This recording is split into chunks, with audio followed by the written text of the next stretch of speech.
سورہ نمل آیت 42 اور 43 میں ہے۔ فلما جاءت قيل أهكذا عرشك قالت كأنه هو وأوتينا العلم من قبلها وكنا مسلمين وصدها ما كانت تعبد من دون الله إنها كانت من قوم كافرين۔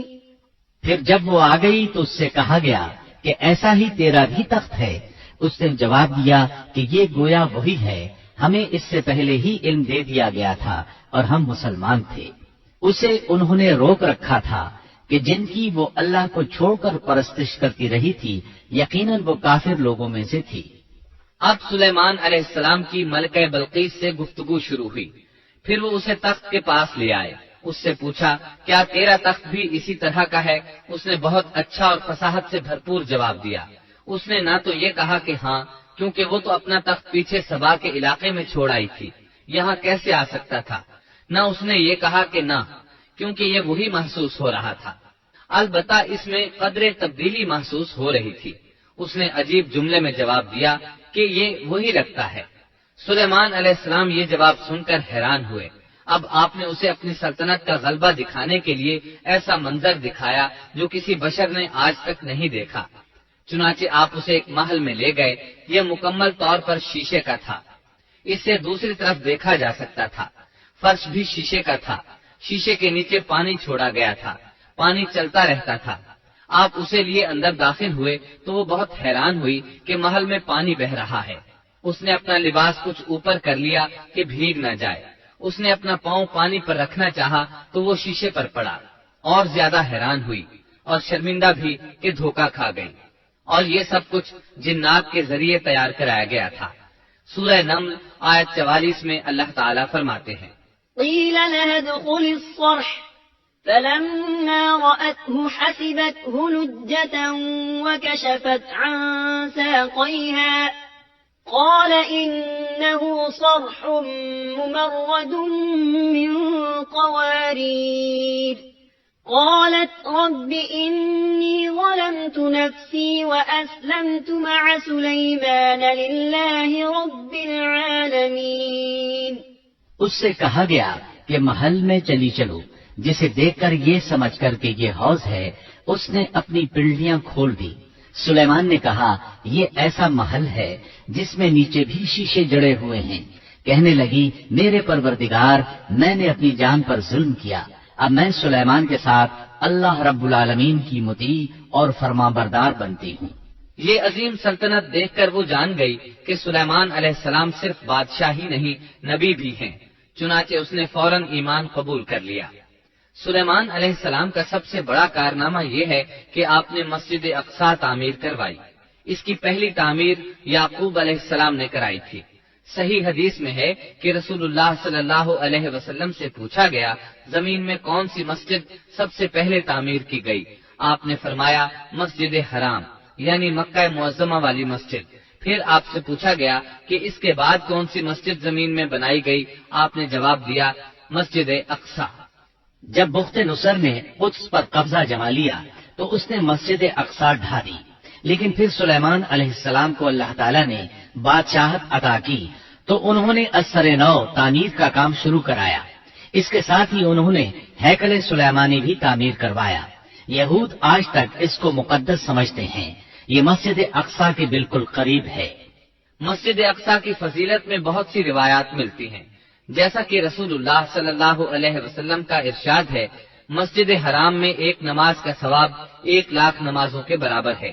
مسجد نبوی میں ایک نماز کا ثواب 1000 نماز کے برابر ہے، اور مسجد اقصی میں 500 نمازوں کے برابر ثواب ملتا ہے۔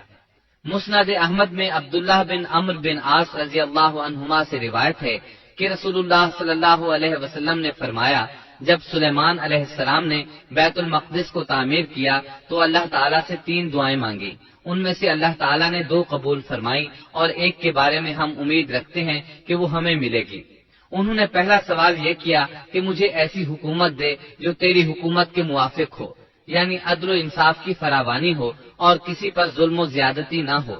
اللہ نے یہ دعا قبول فرمائی۔ دوسرا سوال یہ کیا، مجھے ایسا ملک عطا فرما جو میرے سوا کسی شخص کے لائق نہ ہو۔ اللہ تعالیٰ نے یہ دعا بھی قبول فرما لی۔ تیسرا سوال یہ کیا کہ جو شخص بھی گھر سے نکلے اور وہ مسجد اقصی میں نماز پڑھنے کا ارادہ رکھتا ہو تو وہ اپنے گناہوں سے اس طرح نکل جائے جس طرح کے پیدائش کے دن تھا۔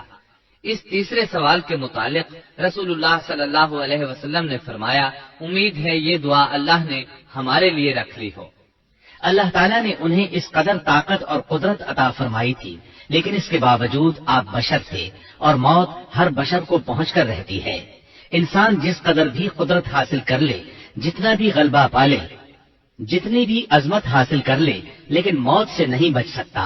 اللہ تعالیٰ نے تو نبی کریم صلی اللہ علیہ وسلم کے متعلق فرمایا ہے، سورۃ الزمر آیت 30 میں ہے، إنك ميت وإنهم ميتون۔ بے شک خود آپ کو بھی موت کا مزہ چکھنا ہے اور یہ سب بھی مرنے والے ہیں۔ اللہ تعالیٰ نے چاہا کہ سلیمان علیہ السلام کی موت سے بھی لوگوں کو عبرت ہو اور نشانیاں ظاہر ہوں، کیونکہ اس دور میں لوگ جنات کے فتنے میں مبتلا تھے۔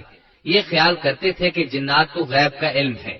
اللہ تعالیٰ نے چاہا کہ لوگوں کو سلیمان علیہ السلام کی موت کے ذریعے بتائیں کہ جنات کو علم غیب نہیں ہے۔ ایک دن سلیمان علیہ السلام نے جنات کو سختی کے ساتھ مسخر کیا اور وہ آپ کے سامنے کام کرنے لگے۔ آپ ان کی نگرانی کرتے رہتے۔ جنات کے دلوں میں آپ کا بہت خوف تھا۔ آپ انہیں سستی کرنے پر سخت سزا دیتے تھے۔ آپ کھڑے ان کی نگرانی کر رہے تھے۔ اس وقت آپ کی عمر 150 سال تھی۔ جنات بیت المقدس کی تعمیر میں مصروف تھے۔ ایسے میں آپ نے اپنا عصا پکڑا اور اس پر اپنی ہتھیلیاں ٹکا دی، پھر ہتھیلیوں پر اپنا سر رکھ دیا۔ اس طرح ان کی نگرانی کرتے رہے۔ اسی حالت میں اللہ تعالیٰ نے آپ کی روح قبض کر لی، تاہم آپ کی آنکھیں کھلی رہیں۔ ادھر جن مسلسل کام میں لگے رہے۔ وہ یہی خیال کرتے رہے کہ سلیمان علیہ السلام زندہ ہیں اور انہیں دیکھ رہے ہیں۔ آپ کا خلیفہ آیا تو وہ جان گیا آپ انتقال کر گئے ہیں، لیکن اس نے بھی جنات پر یہ بات ظاہر نہ کی۔ اس طرح 2 سال گزر گئے۔ جن اس قدر سخت نگرانی پر حیران تھے۔ وہ دیکھ رہے تھے کہ 2 سال سے سلیمان علیہ السلام نے حرکت تک نہیں کی، پلک تک نہیں جھپکی۔ ادھر اللہ تعالیٰ نے دیمک کو سلیمان علیہ السلام کے عصا پر مسلط کر دیا۔ وہ اندر اندر لاٹھی کو کھوکھلا کرتی رہی۔ آخر لاٹھی ٹوٹ گئی۔ سلیمان علیہ السلام زمین پر گر گئے۔ اس وقت جنات کو پتا چلا کہ انہیں فوت ہوئے تو عرصہ دراز ہو چکا ہے۔ تب انسانوں کو بھی معلوم ہو گیا کہ جنات کو غیب کا علم نہیں ہے۔ اللہ تعالیٰ سورہ سبا آیت 14 میں فرماتے ہیں، فلما قضينا عليه الموت ما دلهم على موته إلا دابة الأرض تأكل من سأته فلما خر تبينت الجن أن لو كانوا يعلمون الغيب ما لبثوا في العذاب المهين۔ پھر جب ہم نے ان پر موت کا حکم بھیج دیا تو ان کی خبر جنات کو کسی نے نہ دی سوائے گھن کے کیڑے کے جو ان کے عصا کو کھا رہا تھا۔ پس جب سلیمان گر پڑے تو اس وقت جنات نے جان لیا کہ اگر وہ غیب دان ہوتے تو اس ذلت کے عذاب میں مبتلا نہ رہتے۔ اس طرح اللہ تعالیٰ نے لوگوں کو مطلع کر دیا کہ جنات بھی مخلوق ہیں، غیب دان نہیں۔ اللہ تعالیٰ ہی ان پر قادر ہے۔ اور اسی کے ساتھ سلیمان علیہ السلام کا قصہ اپنے اختتام کو پہنچا۔